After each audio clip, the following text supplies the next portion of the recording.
Everyone. I'm here to share what I know about emergency airway, and I also would like to contribute to the forum free open access medical education in the EM world. Since EM world or doctor always start with the airway, hence I choose the airway as my first forum video in this channel. This video is an overview of emergency airway. It is not meant to be detailed. It serves as a refresher for someone who have a basic of the airway. If you want to go to a deep dive, you can refer to my reference for detail later, or I might consider to deep dive in certain topic if there are comments in this channel. First rule, assume all the airway situation in ED is difficult. I understand that some scores such as Malapati score is used to predict difficulty. For me, it's not that useful in ED, especially for emergency airway. Always prepare for the worst. Then what kind of airway situation we have? For me, I exclude the elective OT patient who we will not have in ED, and also I exclude the crash airway. Crash airway means we need to intubate now. It left me three airway situation. The first A is aspiration risk. Second A is difficult anatomical. Third A is agitation. For aspiration risk, we use RSI. It doesn't mean rapid sequence intubation for me. It would rather means resuscitation sequence intubation, which I will explain further later. For the anatomy difficulty, we will use the awake intubation with double setup with the surgical airway prepared. For the agitated patient, we will consider delay RSI. Basically, it is a procedure sedation. We need to sedate the patient without taking away airway protection. So which the induction agent we should use? Yes, is our magic ketamine. Then the procedure being is intubations. We need to predict there's three difficulties in airway situations. First, anatomy difficulty, which we talked about early on, such as a short neck, stiff, small jaw. Physiological difficulties like HOPQ, hope queues, which we elaborate further. Last but not least, situation difficulty, which most of us forgot. For example, when you just started in the new ED setting or work with the new team. Resuscitation sequence intubations. We need to optimize the patient and the physicians. If not, it will lead to the peri-intubation arrest and you might lose your inner tunes. Then how to optimize? We need to optimize the physician ourselves to ensure situation ready in terms of equipment, example BUHE, CMAX, in terms of medications, your staff. And you yourself take a deep breath and believe that you will fight it through. In terms of patient, we need to correct the HOPQs, hypertension, the poor oxygenation, and metabolic acidosis. We need to pre-oxygenation patient adequately with the high-flow nasal cannula if it is available in your ED, or using the non-rebelEM mask with the nasal cannula. Consider DSI if needed, and don't forget your apnea oxygenation with the nasal cannula at least 15 liters per minute. In terms of hemodynamic and metabolic, keep the MAP at least 65. I personally like to keep higher like 70 because I predict it will drop further after induction. Ensure there's a two good running line and start peripheral vasopressor if needed and keep your push pressure always ready. And always choose your induction drugs dosage wisely. All induction drugs can cause hypotension, including your ketamine, as shown in the data by the National Emergency Airway Registry 2020. My choice always 10 to 25% full dosage of ketamine and a full paretic of the coronium. And try to correct the acidosis by giving bicarb if time permit or hyperventilation during the pre-oxygenation.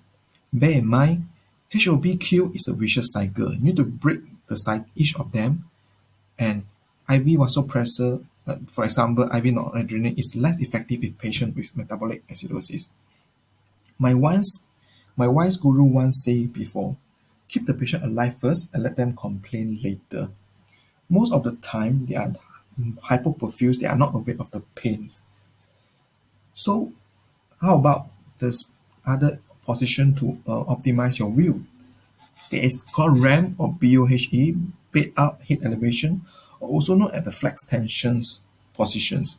Basically, you bed up at 20 to 30 degrees to align the external auditory meatus with the sternum notch and maintain the sniffing position. by maintaining a supine position with the head elevation with the headrest as shown in this picture.